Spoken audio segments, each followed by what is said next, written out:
The late afternoon sun glared off the polished hoods of luxury sedans lined up along the quiet suburban street. It was a kind of neighborhood where every driveway had a BMW or a Tesla, where manicured lawns gleamed like they were trimmed with tweezers. But one car stood out like a sore thumb. A weathered 2004 Honda, a core with chip paint, and a stubborn muffler that rattled like an empty can. Darius Coleman eased himself out of the driver's seat, adjusting his faded ball cap. At 38, Darius carried himself with the calm confidence of someone who'd seen much worse than a judgmental stare or two. He wore plain jeans and a gray hoodie, nothing fancy, but neat. His car wasn't much to look at, but it carried him faithfully through college deployments and years of service. It was more than transportation. It was a piece of his story. Unfortunately, to some people, all they'd see was a black man in an old car in a rich neighborhood. He closed the door carefully, grabbing a leather briefcase from the passenger seat. The sound of a barking dog and the faint buzz of a lawnmower drifted through the air as he started walking up the street toward a small real estate office. He had a meeting to finalize a property deal. That's when the flashing lights appeared. A police cruiser rolled up behind him, tires crunching against the pavement. Two officers stepped out.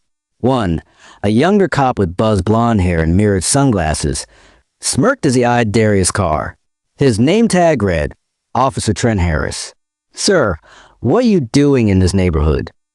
Harris asked, voice dripping with suspicion. Darius remained calm, offering a polite nod. "Heading to a meeting, officer. Just parked up the street." Harris chuckled and pointed to the old Accord. "That's your ride? I thought I heard a lawnmower coming down the block." The other officer, a stocky man named Officer Mike Torres, chuckled under his breath. "Looks like it's held together with duct tape." Darius didn't flinch. Years of training taught him to stay composed. "Yes, sir, that's my car. Didn't realize driving an older model was a crime." "Smart mouth, huh?" Harris sneered, stepping closer. "Let's see some ID."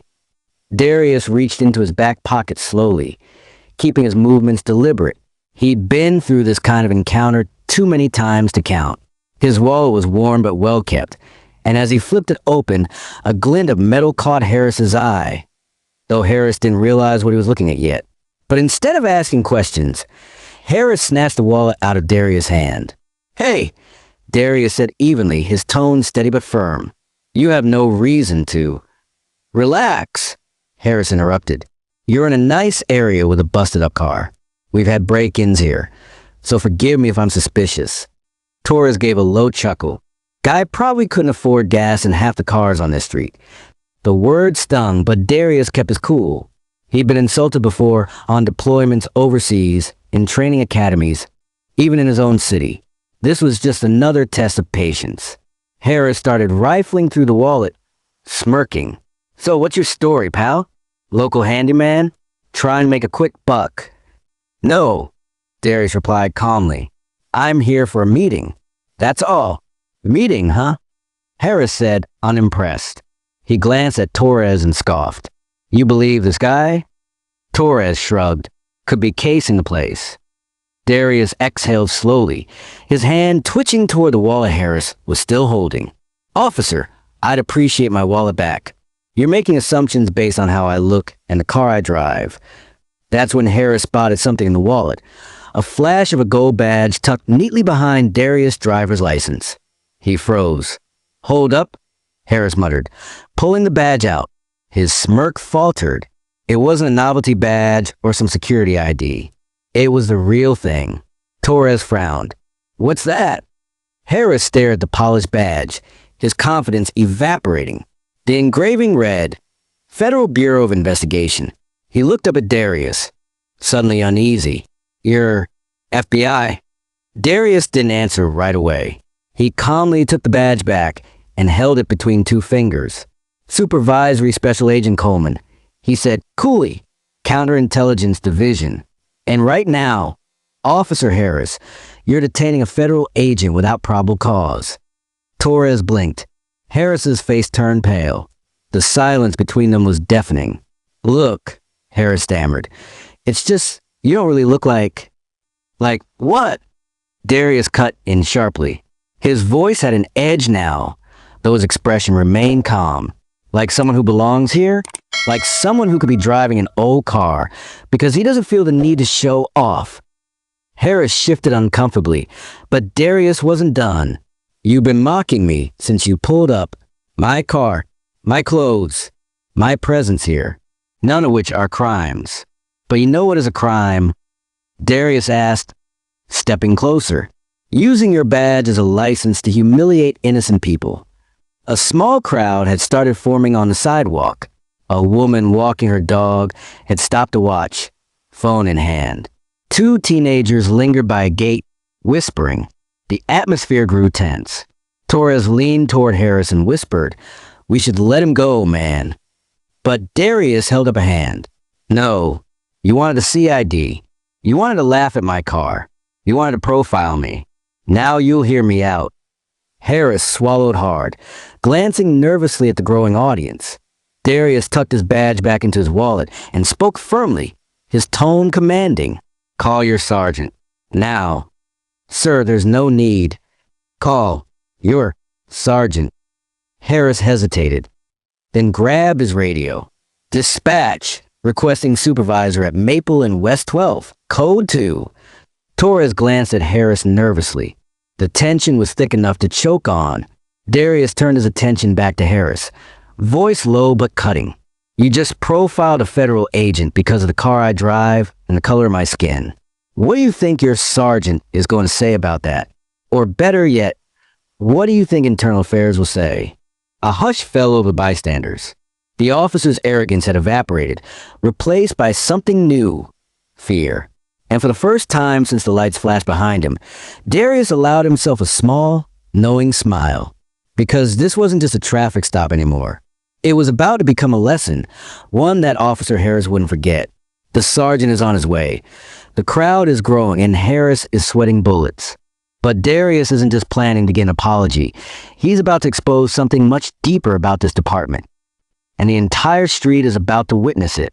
The hum of conversation from the small crowd lining the sidewalk grew louder. Phones were out now, recording every word, every nervous glance from the two officers.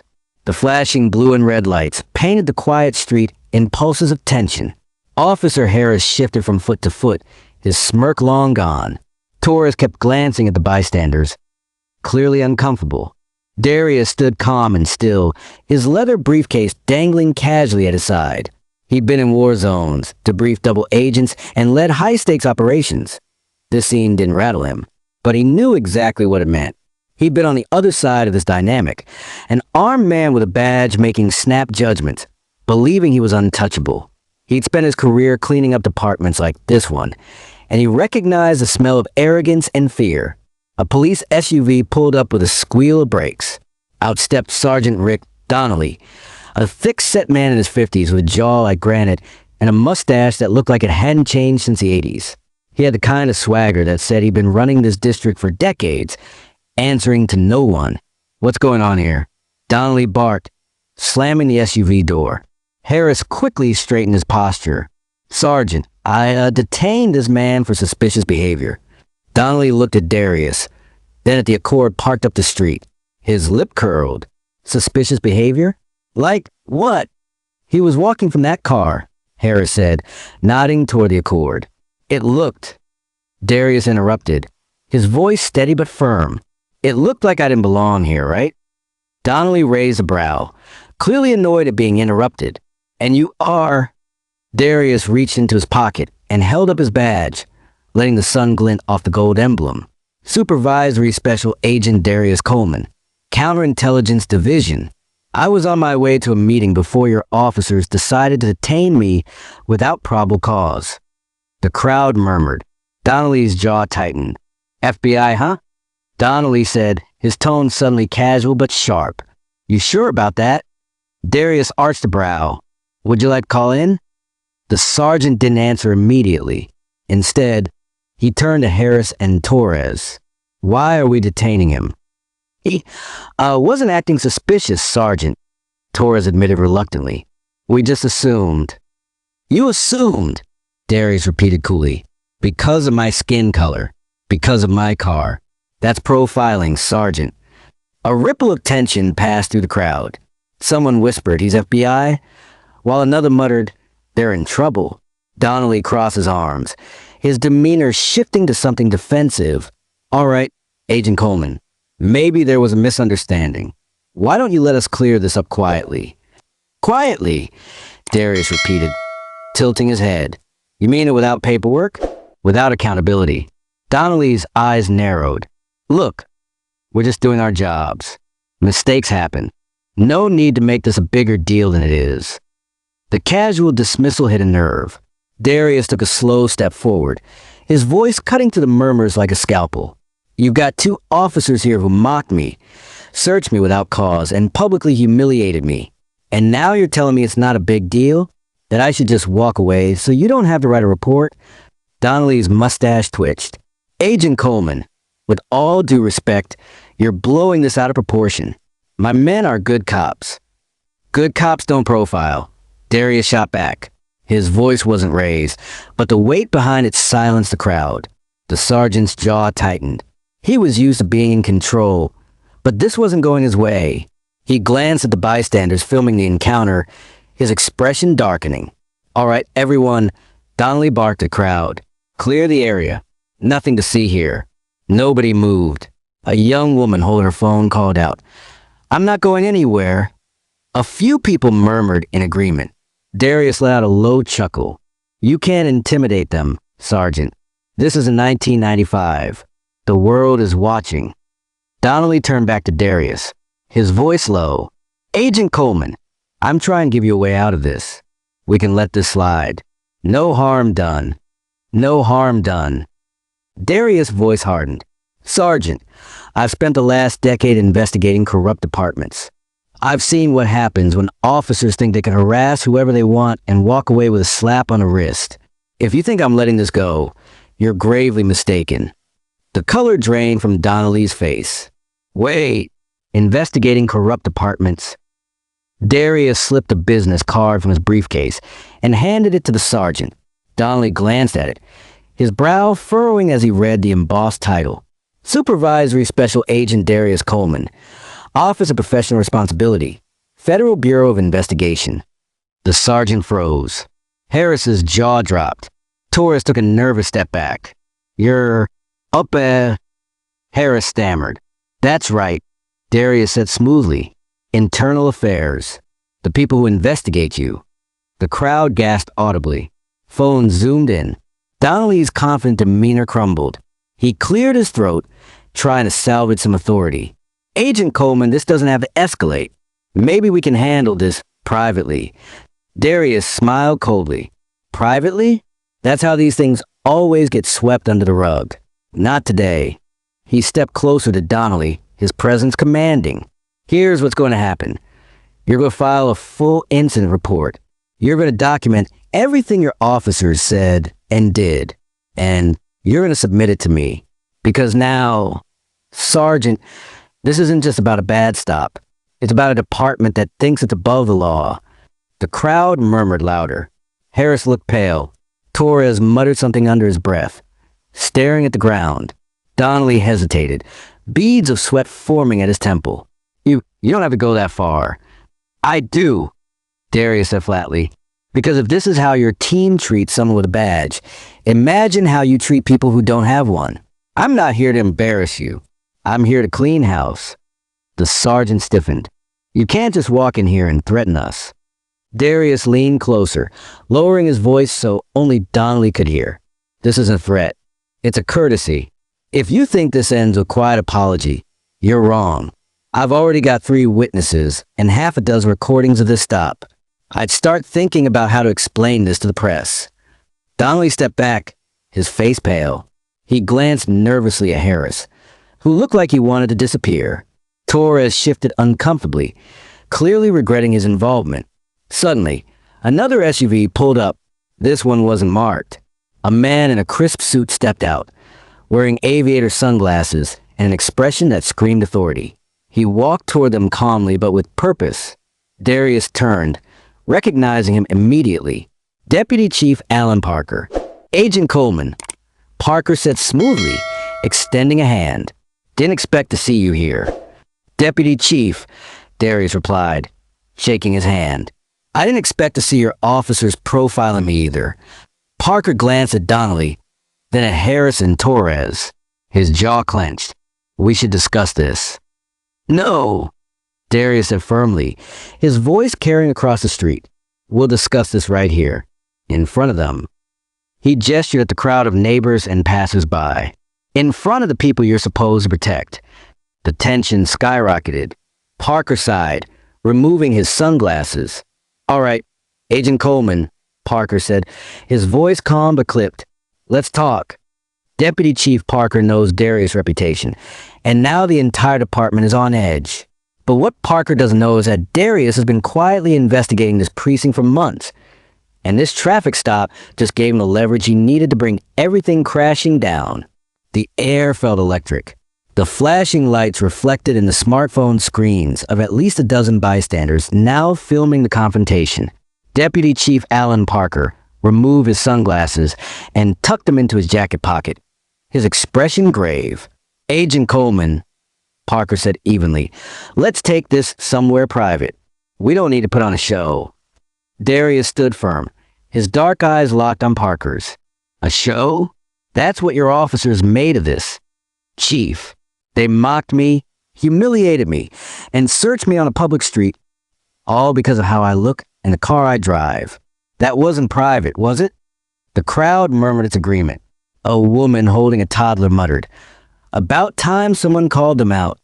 Parker's jaw tightened. He was used to controlling the narrative, not having it spin out of his hands. He glanced at Sergeant Donnelly, who shifted nervously, beads of sweat dotting his forehead. Officers Harris and Torres stood stiffly by their cruiser, pale and silent. Darius reached into his briefcase and pulled out a sleek tablet. With a few swipes, a series of documents filled the screen. "This," he said, projecting his voice so everyone could hear, "is a full 6-month investigation into misconduct in this precinct. Excessive force complaints, unlawful searches, and racial profiling incidents, all of which, conveniently, went nowhere." Gasps rippled through the crowd. Phones tilted forward, zooming in. Parker stiffened. "You've been investigating us?" Darius nodded. "The Office of Professional Responsibility takes complaints seriously." "And you've had a lot of complaints, Deputy Chief. I was on my way to meet a federal prosecutor to discuss findings when your officers decided to harass me. That was, let's call a mistake." Harris swallowed hard. Torres muttered something that sounded like, "Oh no," under his breath. "You think you can just walk in here and humiliate us?" Donnelly snapped, his voice sharp but trembling. Darius turned his gaze on him, calm and measured. "No, Sergeant, you humiliated yourself. And now, the evidence speaks louder than I ever could." He tapped his tablet again, and a small projector on the tablet's edge lit up. A video appeared on the side of a nearby building, casting the street in flickering light. It was police body cam footage. Footage Donnelly and his officers thought had been buried. The video showed Harris mocking a young black man during a traffic stop 2 months ago, making jokes about his beat-up car and questioning why someone like him would be in this neighborhood. Torres was in the background, laughing. The man in the video begged them to let him go, saying he was late for work. Instead, they made him sit on the curb for 20 minutes, all caught on tape. The crowd gasped. Someone yelled, "I knew it." Another voice shouted, "That's my cousin." Donnelly's face drained of color. Harris looked like he'd been punched in the gut. Darius' voice cut through the noise. "This was just one of dozens of videos we found. Complaints you ignored. Victims who were silenced. Tonight, the people get to see what you've been hiding." Phones rose higher, capturing every second. Parker rubbed his temple.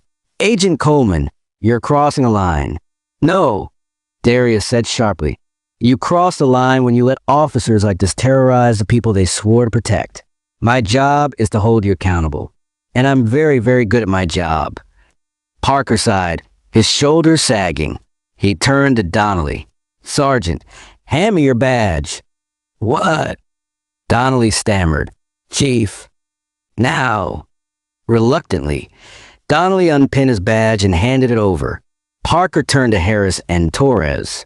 "You too, The crowd erupted in cheers as both officers removed their badges and sidearms, placing them in Parker's outstretched hand. Torres' hands trembled as he complied. Harris muttered something under his breath, but one look from Parker silenced him.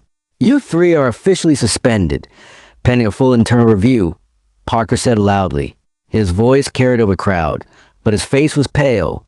Darius took a slow step forward, speaking to cameras as much as to the officers. "This isn't just about me.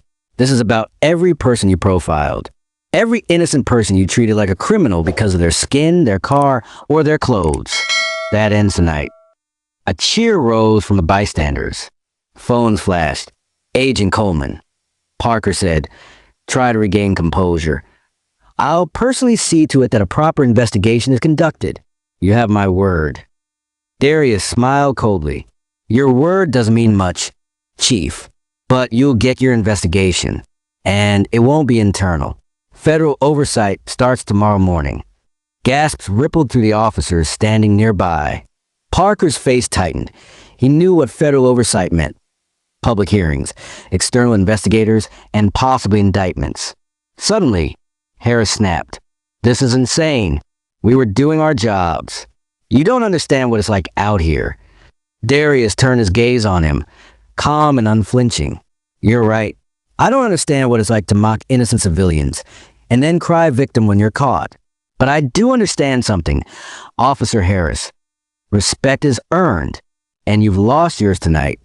Harris froze, his face flushing red. The crowd booed him, and he dropped his gaze to the pavement. Darius glanced at Parker. "Get them out of here." The three disgraced officers were escorted to their SUVs, their shoulders slumped, faces pale under the flashing lights. The crowd erupted in cheers as the cruisers pulled away. Darius turned back to the onlookers, his voice calm but commanding. "Record everything. Keep filming. This is your protection. If you ever feel powerless, remember this moment. Justice is in favor. It's your right." Cheers echoed across the street. Parker stepped closer, his tone low. "You just made my department a circus. Do you know the kind of headlines this will create?" Darius smirked. "Yes, that's the point." He handed Parker a folder. "These are copies of every complaint, every internal memo we've collected. By this time tomorrow, the mayor, the DA, and the press will have copies too. Fix your department, Chief, or I will." Parker's face hardened, but he said nothing. He took the folder, turned, and walked briskly back to his SUV. The crowd slowly began to disperse, though many lingered, still buzzing with energy. Reporters had already shown up, cameras rolling, shouting questions at Darius. "Agent Coleman, do you think this department is corrupt? Will there be arrests? How deep does this investigation go?" Darius didn't answer. He slipped his badge back into his wallet and walked calmly toward his car. He slid into the driver's seat of the old Honda Accord, ignoring the irony. He took a deep breath, then checked his phone. There were already dozens of notifications, news outlets reporting FBI agent confronts racist cops, hashtags trending across social media. But for Darius, it wasn't about going viral.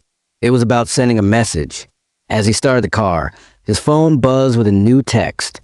"Nice work tonight. Keep pushing. We're greenlit to move on phase 2. Darius smiled faintly. Phase 2 meant indictments. It meant justice. He glanced in the rear-view mirror, watching the last patrol car pull away.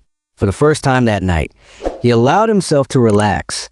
The war wasn't over. But tonight, they'd won a battle. Respect is free, but abuse of power always comes at a cost. The law isn't a shield for bullies. It's a promise to the people. And promises must be kept.